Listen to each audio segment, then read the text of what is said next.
2019లో blue media పత్రిక సాక్షి నా పైన ఒక ఆర్టికల్ వేస్తాం జరిగింది. దాంట్లో ప్రధానంగా నేను మంత్రిగా ఉన్నప్పుడు విశాఖపట్నానికి అనేక సార్లు వచ్చాను.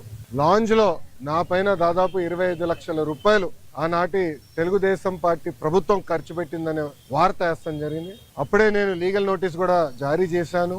మీరు క్షమాపణ చెప్పాలి, నేను ఎక్కడ ఆధారాలు లేవు, రాజ్యాంగం చాలా స్పష్టంగా ఆధారాలతో ప్రింట్ చేయాలి అని చెప్తుంది. అంతేగాని ఆధారాలు లేకుండా ప్రింట్ చేస్తే అది డిఫమేటరీ నేచర్ అని చాలా స్పష్టంగా చెప్తుంది.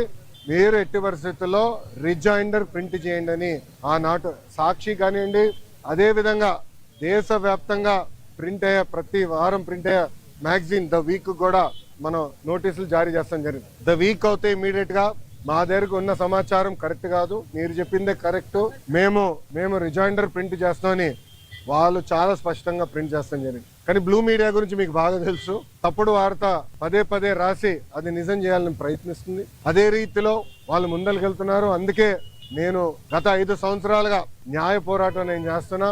ఇది 4వ వాయిదా. ఎన్నిసార్లే నేను వస్తాను, ఎందుకంటే నిజం నా వైపు ఉంది. గతంలో కూడా మీకు చెప్పాను.